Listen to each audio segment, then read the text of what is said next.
क्या बरज़िक ड्रामा वाकई में कबाला मैजिक के ऊपर बेस्ड है? आखिर ऐसा क्या है कि इस ड्रामा की जो स्टार कास्ट है वो सारी पाकिस्तानी है? इस ड्रामा को लिखने वाला राइटर जो है वो पाकिस्तानी है, इस ड्रामा को प्रोड्यूस करने वाला जो प्रोड्यूसर है वो भी पाकिस्तानी है। इस ड्रामा को शूट करते हुए जो लोकेशंस हैं वो भी पाकिस्तान के अंदर ही मौजूद हैं, लेकिन ये ड्रामा पाकिस्तान के लिए नहीं बना, बल्कि ये एक इंडियन ओटीटी चैनल Z5 के ऊपर एयर हो रहा है। आखिर वो क्या बात है कि इस ड्रामे के अंदर फवाद खान, सनम सईद और दीगर जितने भी टॉप नॉच एक्टर्स और एक्ट्रेसेस हैं पाकिस्तान इंडस्ट्री के, उन सब का इस ड्रामा सीरियल के अंदर होने के बावजूद पाकिस्तानी अवाम की तरफ से इस ड्रामे को बहुत ज्यादा बैकलैश मिल रही है। जानेंगे हम ये सब कुछ और मजीद भी आज के हमारे इस एपिसोड के अंदर।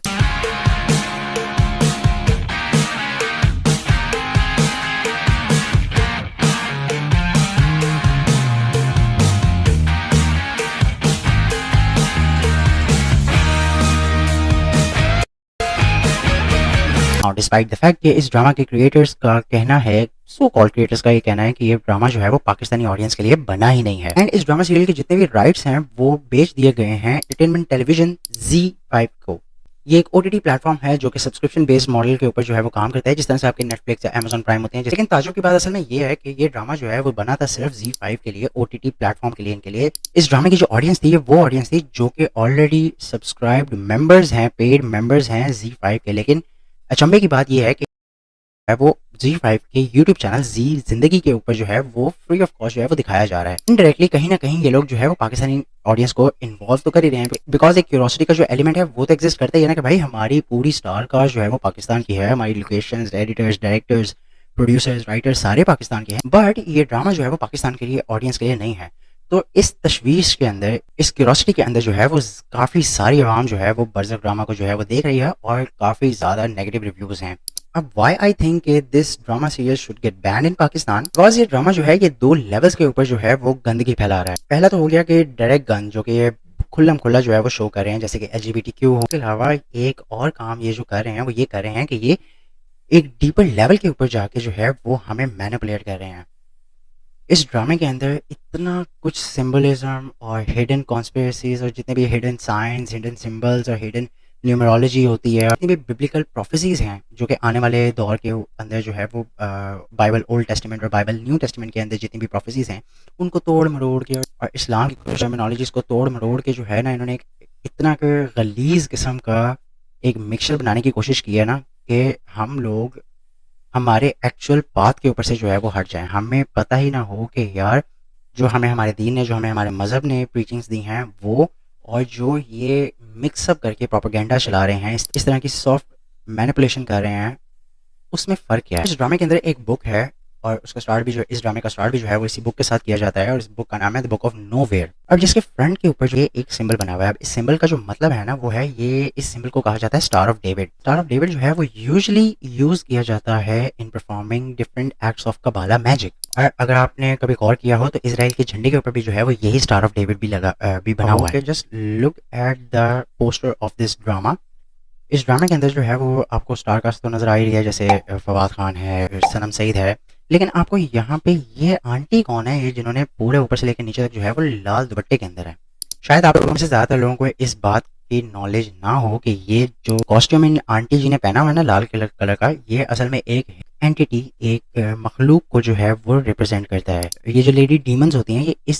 ये कॉस्ट्यूम जो है वो लेडी डीमंस को जो है वो रिप्रेजेंट करता है। एक किम कार्डेशियन की मेट गाला की कुछ फोटोज़ हैं जिसके अंदर ये बिल्कुल सेम ड्रेस के अंदर आए हैं, कभी ब्लैक में आ जाते हैं, ये कभी रेड में आ जाते हैं, बट इसके पीछे जो हिडन सिंबल होता है या इनको पहनने का जो इनका मकसद होता है वो ये होता है कि दे आर रिप्रेजेंटेटिंग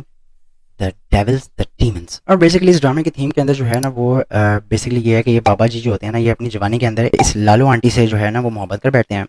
और ये जो है वो शहर जाते हैं बड़े आदमी बनने के लिए, पैसा पूसा कमाने के लिए। और जब वो बड़ा आदमी बन के वापस आ जाते हैं गाँव में, उनको पता चलता है कि उनकी जो लवर थी, जो उनकी वो लड़की थी जिससे वो शादी करना चाहते थे, जिससे वो प्यार करना चाहते थे, ये आका जी या बाबा जी जो हैं, वो जो है खुदकुशी करके मर चुकी है। लेकिन बाद में अंकल जी को हकीकत पता चलती है कि नहीं, शी वॉज प्रेगनेंट, वो पेट से थी, और गाँव वाले जो उनके बुज़ुर्ग थे, जो उनके बड़े थे, उन्होंने इस बच्ची को, इस लड़की को जो है वो कत्ल कर दिया नाहक, सिर्फ इसलिए कि भाई ये जो है वो हमारी ये जो बच्चा है ये नाजायज़ बच्चा है, और इसकी वजह से जो है वो हमारे गांव के अंदर जो है वो आफतें और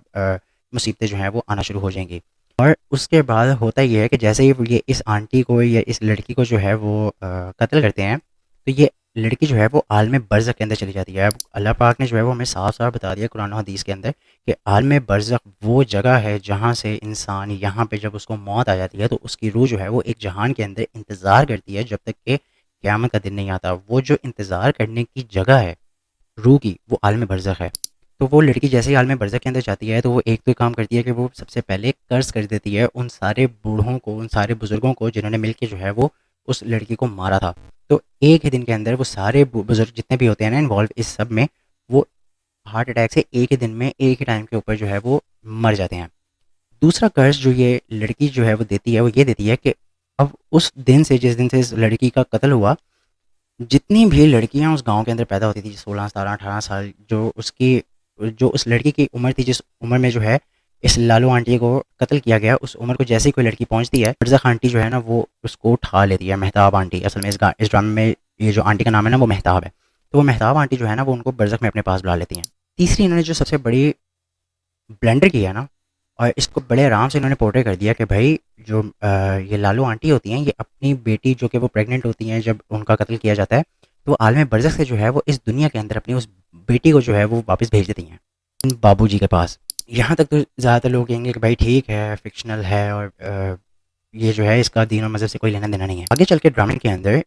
ये जो बाबूजी है ना, ये बाबूजी पूरे गाँव के साथ लड़ रहे होते हैं क्योंकि बाबूजी ने क्या किया होता है कि जब बाद में बाबूजी को पता चलता है कि गर्लफ्रेंड को जो है वो इन लोगों ने कत्ल कर दिया है और वो 12 बुज़ुर्ग जो हैं वो एक ही दरख्त के नीचे जो है वो उनकी कब्रें हैं। तो वो क्या करते हैं कि वो बंदा जो है वो बाबूजी इतने बड़े हो गए हैं, अमीर हो गए हैं कि वो क्या करते हैं, वो सारी उस ज़मीन को ख़रीद के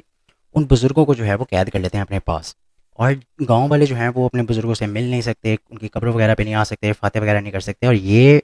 जो है वो बाबूजी जो है पूरे गाँव वालों को सज़ा दे रहे हैं कि भाई तुम लोगों ने मुझसे झूठ बोला और तुम लोगों ने मेरी गर्लफ्रेंड को जो है वो कत्ल कर दिया। पॉइंट टू बी नोटेड, इस पूरे ड्रामे के अंदर जो बुज़ुर्ग हैं ना, वो बुज़ुर्ग हैं 12। हज़रत ईसा अलैहिस्सलाम के हवारी थे 12। अब मैं हज़रत ईसा अलैहिस्सलाम के ऊपर क्यों आ रहा हूँ, लेट मी एक्सप्लेन। इस ड्रामे के अंदर ये जो बच्चा है, ये एक बहुत ही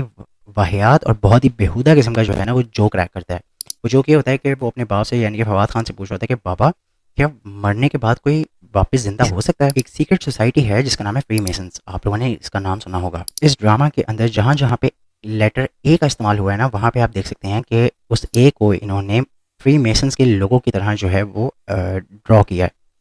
दूसरा, यहूदी और फ्रीमेसन्स जितने भी हैं, ये बिलीव रखा जाता है कि हज़रत ईसा अलैहिस्सलाम को जो है वो पहले मारा गया और फिर वो मर के जो है वो दोबारा अल्लाह पाक ने उन्हें ज़िंदा किया। यहूदी हैं या जो फ्रीमेसन्स के मेंबर हैं,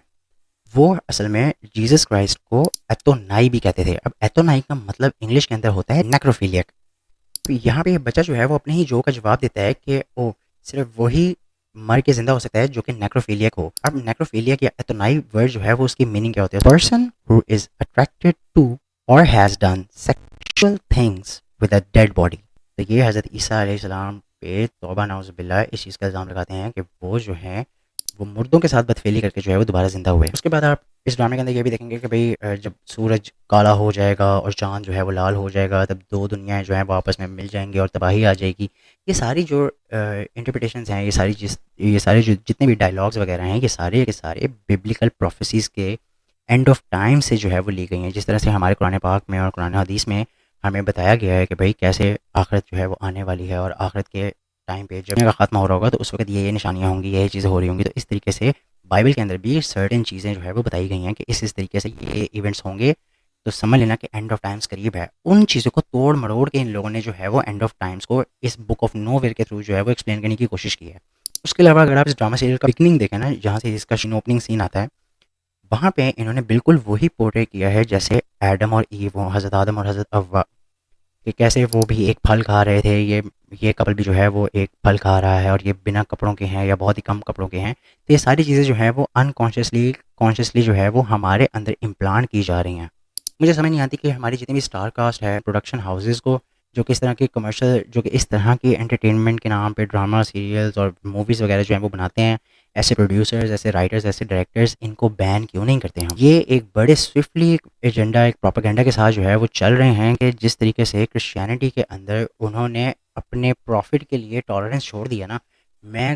पेरिस में जाके या वेस्टर्न कंट्री में जाके कुछ भी कह सकता हूँ, जीसस को गाली दे सकता हूँ, कुछ भी अनाप शनाप मैं अगर जीसस क्राइस्ट के बारे में बोलूँगा ना तो वहाँ की ना मुझे कानून पकड़ेगा, ना मुझे वहाँ के लोग पकड़ेंगे, ना मुझे क्रिश्चियंस जो हैं वो कुछ कहेंगे, क्योंकि उन्होंने उनके नज़दीक उनके जो पैगंबर, उनके जो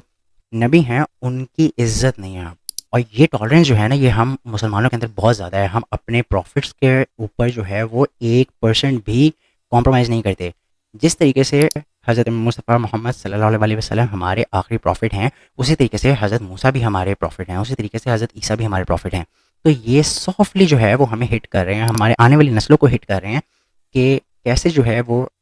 हज़रत ईसा अलैहिस्सलाम के बारे में मजाक उड़ाते हैं, और कैसे मुस्लिम और क्रिश्चियन कम्युनिटी जो है वो इतना ज़्यादा बढ़ चढ़ के बोलती नहीं है, प्रोटेस्ट नहीं करती, एतराज़ नहीं करती। एक टाइम आएगा जिस तरीके से हज़रत ईसा अलैहिस्सलाम की तज़लील कर रहे हैं ना, और हम मुसलमानों को उस लेवल के ऊपर फ़र्क नहीं पड़ रहा जिस लेवल के ऊपर हमें पढ़ना चाहिए। जिस वक़्त हमारी भी क्रिश्चियंस की तरह हज़रत ईसा के लिए जो टॉलरेंस है वो ज़ीरो ही ना, ये अगला टारगेट हमारे prophet Mohammad peace be upon him उनको करेंगे। ये हज़रत ईसा की तरह ही फिर आहिस्ता आहिस्ता आहिस्ता आहिस्ता हमारी टॉलरेंस कम करेंगे टुवर्ड्स हज़रत मोहम्मद मुस्तफ़ा सल्लल्लाहु अलैहि वसल्लम। हमारे पाकिस्तान के अदाकार हों या राइटर्स हों या डायरेक्टर्स हों, ये लोग क्या चाह रहे हैं, ये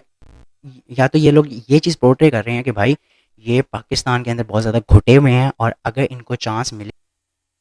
तो ये अपनी वो इनर साइड दिखाएं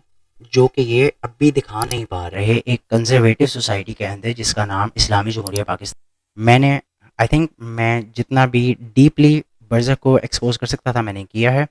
और अगर आप लोगों की कोई और ओपिनियंस हों या कोई और थ्योरीज हों या आपके कोई भी question, hit me in the comment sections. अगर आपको वीडियो पसंद आई है तो इसको काइंडली लाइक करें, चैनल को सब्सक्राइब करें, सब्सक्राइब करो सब्सक्राइब करो सब्सक्राइब करो। इस महीने इस साल के एंड तक जो है वो भाई 1000 सब्सक्राइबर्स करवा दो, और मैं जो है वो तुम लोगों के लिए कोई विद दिस बीइंग सेड अपना बहुत सारा ख्याल रखिएगा। This was Mohammad Afnan Abid, you are watching till तक, I will see you in the next one.